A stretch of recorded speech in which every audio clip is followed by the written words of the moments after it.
Olá, boa noite. Começa agora o Band Eleições 2020.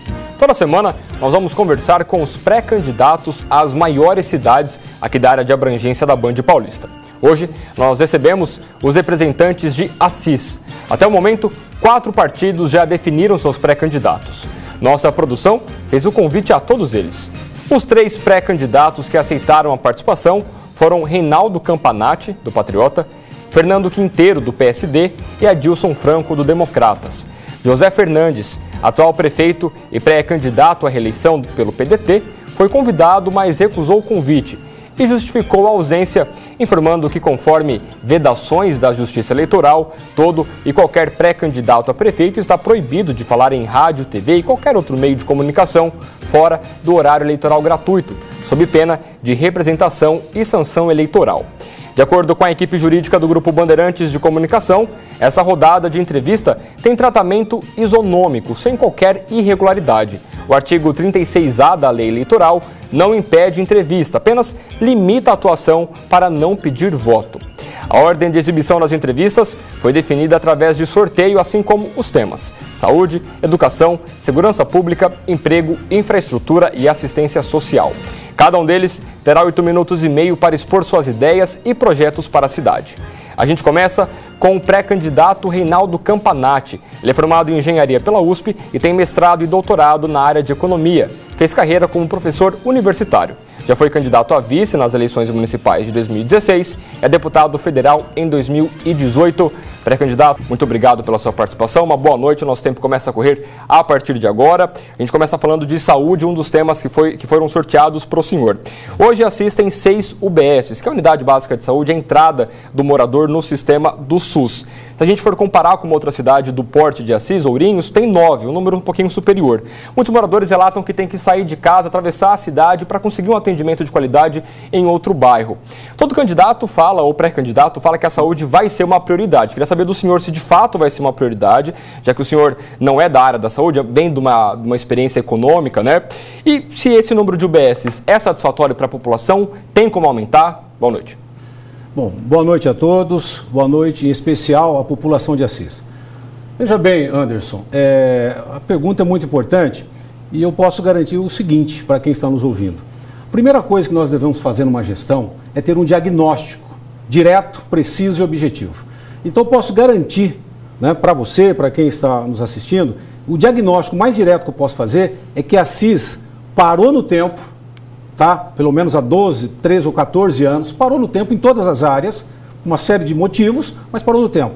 Então, agora nós temos que começar a discutir algumas questões para nós recuperarmos o tempo perdido e, mais que recuperar, tentarmos avançar de forma positiva para que a cidade recupere, né, a importância que ela sempre teve e perdeu na nossa micro-região. Essa é uma questão muito importante. Dito isso, a questão do diagnóstico, por exemplo, das UBSs, né?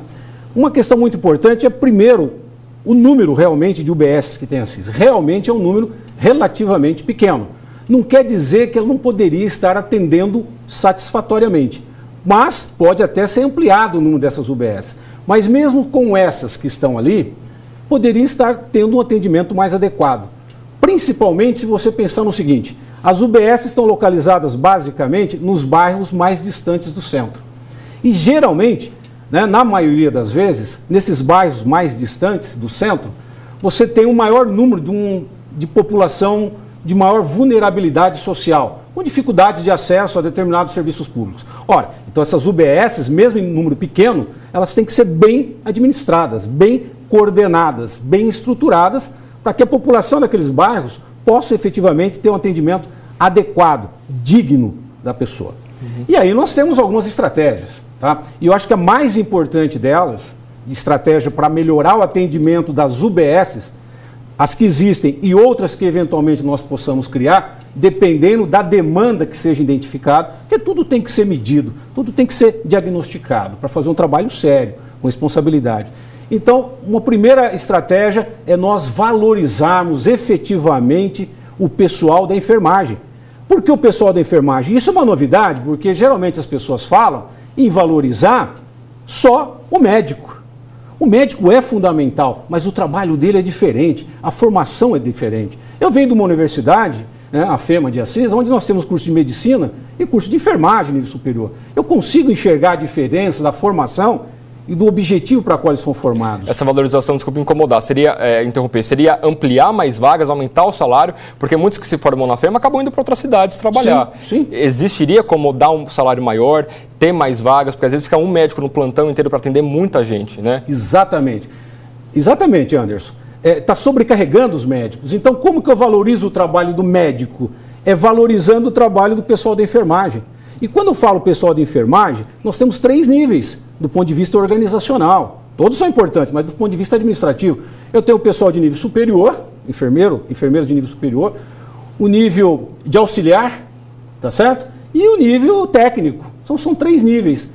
E digo mais, todos eles têm condições de fazer, se o gestor municipal der autonomia para que façam dentro da lei, todos eles têm condições de fazer mais do que eles já fazem.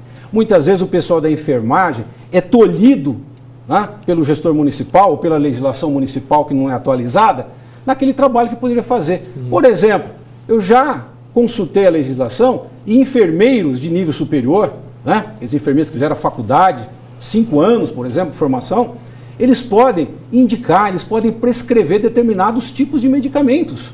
Está na lei. Então isso desafogaria um pouco o trabalho do médico para ele poder fazer um trabalho mais demorado, mais cauteloso, quando efetivamente há necessidade. Do contrário, esse trabalho direto, básico, o pessoal da enfermagem, sendo valorizado no trabalho deles, vai resolver muitos problemas da área da saúde pública. Certo. Pré-candidato, vamos para a segunda resposta, né, para o segundo tema, na verdade, que foi sorteado para o senhor, que é a assistência social. O salário médio hoje do morador de Assis, segundo o IBGE, é de 2 salários mínimos e meio. O índice até bom, sim, só que muitos moradores ainda vivem na pobreza, cerca de 4% da população de Assis vive nessa linha da pobreza. Queria saber a opinião do senhor a respeito de políticas assistenciais. Qual a sua opinião sobre isso e o que o município pode fazer para ajudar essas pessoas que não têm, às vezes, uma condição ali ao saneamento, à educação, sim, e à alimentação?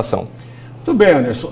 A questão da assistência social é importante que a gente diga para as pessoas que ela tem que ser um trabalho efetivo, mas não pode ser muito persistente e nem para sempre. Ela tem que ser um trabalho que promova o ser humano de forma que ele possa cada vez mais depender menos do poder público.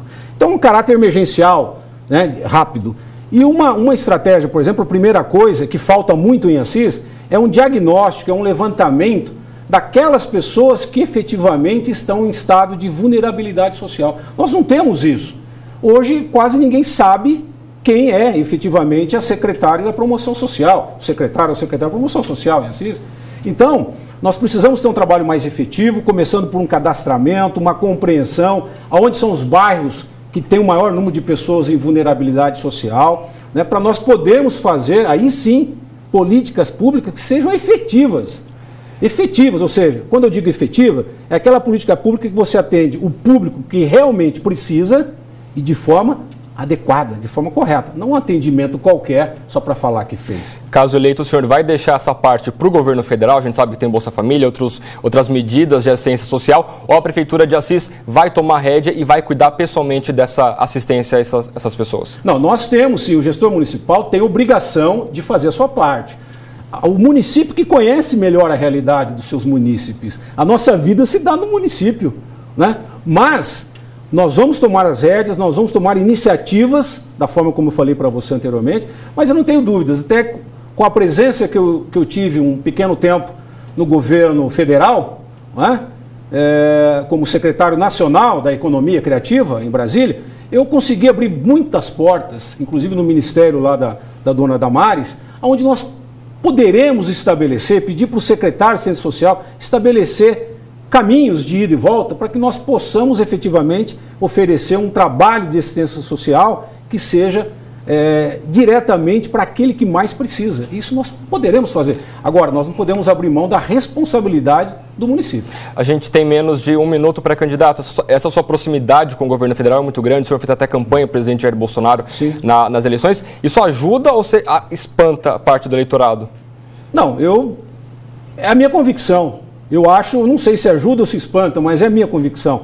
Eu acredito nos princípios que o nosso presidente defendeu durante a campanha, acredito no trabalho que ele está fazendo, vivenciei a seriedade do trabalho, então eu acredito que não há problema nenhum. Nós temos boas portas abertas para trabalharmos no município de Assis. Então tá jóia. Pré-candidato, a gente tem 15 segundinhos, quer deixar algum recado final? Bom, agradecer a oportunidade da Band e dizer que gestão pública exige coragem para corrigir o passado, ajustar o presente e avançar positivamente para o futuro.